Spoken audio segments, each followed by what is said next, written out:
ரொம்ப நாளா கமெண்ட்ஸ்ல கேட்டுட்டு இருந்த ஒரு கேள்வி தான் இன்னைக்கு நான் கேட்க போறேன். என்னன்னா, துடைப்பம், பார்ஹோல், விளக்கமாறு அப்படிலாம் சொல்லுவாங்க இல்லையா? ப்ரூம்ஸ்டிக். இந்த ப்ரூம்ஸ்டிக்கை நம்ம வீட்ல எந்த திசையில வைக்கக்கூடாது? துடைப்பம் வைக்கக்கூடாத திசைன்னா எந்த திசை? ஏன்? தலையை வச்சு படுக்கிறது பார்த்தீங்கன்னா ஒரு திசையில் படுக்கிறோம். ஆமா. அப்போ எல்லாத்துக்கும் திசையை பார்ப்போம். ஆனால் தொடப்பம் வைக்கிறதுக்கு திசை பார்க்க மாட்டாங்க. ஆனால் வீட்டை சுத்தம் பண்ணுறது, வாசலை சுத்தம் பண்ணுறது, வீட்டுக்குள்ளே வாசல் போட்டிக்கு சுத்தம் பண்ணுறது, ரோடு வாசல் பெருக்கிறது எல்லாத்தையும் போய்ட்டு வந்து பார்த்தீங்கன்னா நடு வீட்டில் வச்சுருவாங்க. இப்போ வீட்டில் இருக்கவங்களாம் வந்து பெருக்கி கிருட்டி முடிச்சுட்டு வீட்டுக்குள்ளே வைக்காமல் என்ன பண்ணுவாங்கன்னா வெளியில வாசலில் வச்சிருவாங்க. வச்சுருவாங்க. தெய்வமாக இருந்தாலும் சரி, சைத்தானாக இருந்தாலும் சரி, வாசல் வழியாக தானே வரணும். செவுத்த உடச்சிட்டா வரும். வாசல் வழி தான் நல்லது கெட்டது, இன்பம் துன்பம் வாசல் வழி தான் வரும். ஸோ அந்த வாசலில் வந்தோடனே எதுக்கு வெல்கம். ஸோ அதே மாதிரி மொட்டை மாடி வீடாக இருந்தால் மொட்டை மாடி அதுக்குன்னு ஒரு இடம் கூட வைக்கலாம், நீங்கள் தப்பே கிடையாது.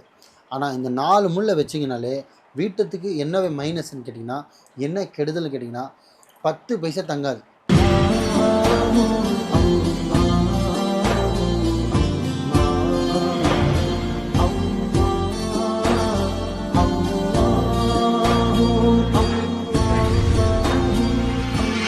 மரிஜன் நேயர்கள் அனைவருக்கும் அன்பான வணக்கங்கள். புழல் காவாங்கரை ட்ரிப்ளம் டவர்ஸ்ல இருக்கக்கூடிய மாலிக் பாய் அவர்களை தான் சந்திக்க வந்திருக்கோம். வணக்கம் பாய். வணக்கம்மா பாய், ரொம்ப நாளா கமெண்ட்ஸ்ல கேட்டுட்டு இருந்த ஒரு கேள்வி தான் இன்னைக்கு நான் கேட்க போறேன். என்னன்னா, துடைப்பம், பார்ஹோல், விளக்கமாறு அப்படிலாம் சொல்லுவாங்க இல்லையா? ப்ரூம்ஸ்டிக். இந்த ப்ரூம்ஸ்டிக்கை நம்ம வீட்ல எந்த திசையில வைக்கக்கூடாது? துடைப்பம் வைக்கக்கூடாத திசைன்னா எந்த திசை? ஏன்? நிறைய பேர் வந்து தொடப்பத்தை வந்து அதோட மகிமையும் தெரியல, அதோட அருமையும் தெரியல. ஒரு வீட்டை வந்து எப்படி நம்மளை சுத்தம் பண்ணுறது ஒரு தண்ணீரோ, அந்த மாதிரி வீட்டை சுத்தம் பண்ணுறது அந்த தொடப்பம் தான். ஏன்னா நீங்கள் எவ்வளோ பேர் மாளிகையை கட்டினாலும் அட்லீஸ்ட் அதை பெருக்கிறதுக்கு ஒரு தொடப்பமாவது வேணும். நீங்கள் என்ன தான் டெக்னாலஜியில் வளர்ந்து வேக்கன் மிஷினோ ரோபோட்டிக் என்ன கொடுத்தாலும் சரி, ஒரு மூலையில் அடைச்சிருந்தாலும் அதை துடைக்கிறதுக்கு ஒரு தொடப்பம் வேணும். ஒற்றை கட்டியிருந்தாலும் அதை துடைக்கிறதுக்கு ஒரு தொடப்பம் வேணும். அந்தளவுக்கு தொடப்பத்தை வந்து பார்த்திங்கன்னா சாதாரண விஷயம் கிடையாது. அதனால் நன்மையும் உண்டு, தீமையும் உண்டு. புரியுதுங்களா? ஆனால் அந்த நம்ம எப்படி பயன்படுத்துகிறோமோ அதில் தான் அந்த நன்மை தீமை ரெண்டுமே கிடைக்கும். ஏன்னா இப்போ எல்லா பொருளும் சரி, இப்போ தண்ணி வீட்டில் வாளி எங்கே வேணால் வைக்கலாம். இப்போ உப்பு டப்பா ஒரு மூலையில் வைக்கிறோம்ல, பீரோ ஒரு மூலையில் வைக்கிறோம்ல, கழிவறை ஒரு இடத்துல வைக்கிறோம், பூஜை ரூம் ஒரு இடத்துல வைக்கிறோம். கரெக்டாக நான் சொல்கிறது? அவன் தலையை வச்சு படுக்கிறது பார்த்திங்கன்னா ஒரு திசையில் படுக்கிறோம். அப்போ எல்லாத்துக்கும் திசையை பார்ப்போம். ஆனால் தொடப்பம் வைக்கிறதுக்கு திசை பார்க்க மாட்டாங்க. ஆனால் வீட்டை சுத்தம் பண்ணுறது, வாசலை சுத்தம் பண்ணுறது, வீட்டுக்குள்ளே வாசல் போட்டிக்கு சுத்தம் பண்ணுறது, ரோடு வாசல் பெருக்கிறது எல்லாத்தையும் போய்ட்டு வந்து பார்த்திங்கன்னா நடு வீட்டில் வச்சுருவாங்க. அது வைக்கிறதுக்கு திசை தெரியாமல் வைப்பாங்க. அது மக்களை சொல்லி தப்பு கிடையாது, அவங்களுக்கு தெரியாது. அப்போ தெரியாத விஷயத்தை நம்ம தான் தெரிய வைக்கணும். அதை சொல்கிறது தான் குருவாக இருக்கும். சரிங்களா? ஸோ தொடப்பத்தை வந்து ரொம்ப பெருசாக இல்லைம்மா, வீட்டில் ஒரு 4 இடத்துல வைக்கக்கூடாதுமா. எங்கே வைக்கலாம், எங்கே வைக்கக்கூடாது, இதுதான் விஷயம். ஃபஸ்ட்டு ஒன்று எங்கே வைக்கக்கூடாதுன்னா வடகிழக்கு மூலை. ஓகே, வடகிழக்கு மூலையில் வைக்கக்கூடாது, ஈசானி மூலைன்னு சொல்லணும். அது வைக்கவே கூடாது. ஒன்று. ரெண்டாவது, பூஜை ரூமில் பக்கத்தில் சும்மா அங்கே தானே வச்சுருக்கோம் ஒன்றும் கிடையாதுன்னு சொல்லிட்டு அந்த செவத்தில் வைக்கக்கூடாது. பூஜை ரூமில் ஓகே வைக்கக்கூடாது. ஆனால் யாரை வைக்க மாட்டாங்க, சில ஆளுங்க அங்கேயும் வெளியில் வைக்கிறாங்க. வாசல் வேறு ரூம் இல்லை, போய் எங்கே போய் வைக்கிறேன்னு சொல்லிட்டு வைக்கிறாங்க. வைக்கக்கூடாது. மூணாவது பார்த்திங்கன்னா சமையல் அறையில் வைக்கக்கூடாது. நீங்கள் சமையல் அறையில் பயன்படுத்துகிற தொடப்பமே இருந்தாலுமே அதுக்குன்னு ஒரு இடம் வைக்கணும். புரியுதுங்களா? ஸோ வைக்கக்கூடாது. இந்த 3 இடத்துல முக்கியமான ஒரு விஷயம். 4வது பார்த்திங்கன்னா பெட்ரூமில் பீரோ இருக்கிற குபேரம் உள்ள தொடப்பத்தை வைக்கக்கூடாது. ஏன்னா பெட்ரூமில் வந்து பீரோ வைக்கிற இடம் பார்த்திங்கன்னா பணம் சேர்கிற இடம், மணி சேர்கிற இடம். அந்த இடத்துல போய்ட்டு தொடப்பத்தை வந்து வைக்கக்கூடாது. ஏன்னா நல்லதும் பெருக்கியிருப்போம், கெட்டதும் பெருக்கியிருப்போம்.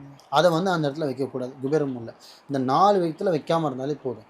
எங்கே வைக்கலான்னு பார்த்தீங்கன்னா அதே மாதிரி என்ட்ரன்ஸ் 5வது முக்கியமான ஒரு விஷயம். ஏன்னா சில பேர் பார்த்தீங்கன்னா என்ட்ரன்ஸில் வந்தோன்னே வெல்கம்னு சொல்கிற போர்டு இருக்கோ இல்லையோ, வெல்கம்னு சொல்கிறது தொடப்பம் தான் இருக்கும் வாசலில். இப்போ அப்பார்ட்மெண்ட்லாம் போய் பாருங்களேன், இந்த ஹவுஸ்மேட்லாம் இப்போ வீட்டில் இருக்கவங்களாம் வந்து பெருக்கி கிருட்டி முடிச்சுட்டு வீட்டுக்குள்ளே வைக்காமல் என்ன பண்ணுவாங்கன்னா வாசலில் வச்சுருவாங்க. தெய்வமாக இருந்தாலும் சரி, சைத்தானாக இருந்தாலும் சரி, வாசல் வழியாக தானே வரணும். செவுத்த உடச்சிட்டா வரும்.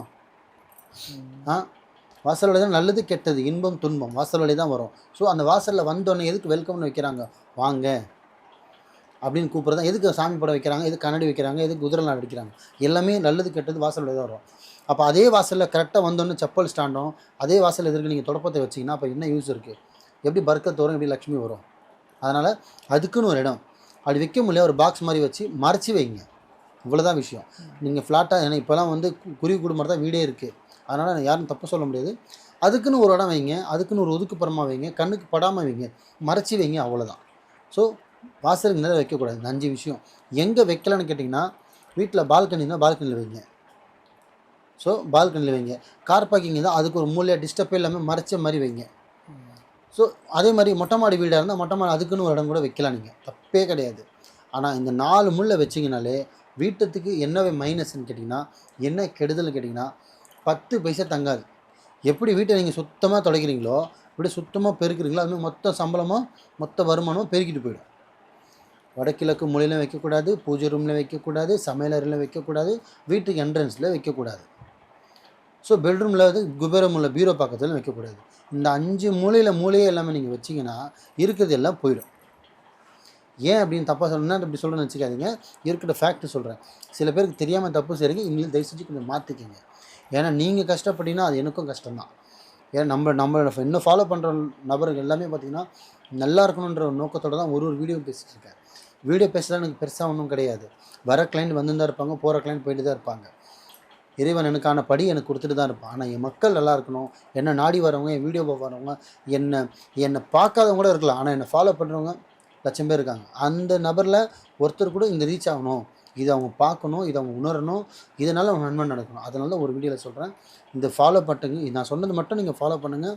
வீட்டில் தரிதனம் பிடிக்காது, ஸோ நெகட்டிவ் இருக்காது, வருமானமும் தொடைக்காது, வரும் காசும் தங்கும், மன நிம்மதியாக இருக்கலாம், வீட்டில் தரிதனமும் நிற்காது, வீட்டில் என்ன கண் திருஷ்டி நிற்காது. இந்த 5 விஷயம் மட்டும் ஃபாலோ பண்ணாலே போதும். நல்லதே நினைங்க, நல்லதே செய்யுங்க, நல்லதே நடக்கும் இன்ஷா அல்லாஹ். ரொம்ப சிறப்பு பாய். ரொம்ப ரொம்ப அற்புதமான தகவலாக மக்களுக்கு அன்றாட வாழ்க்கையில் இதெல்லாம் உபயோகமான தகவல். ரொம்ப அழகாக அதை எடுத்து சொல்கிறீங்க. நன்றி பாய். நன்றிம்மா.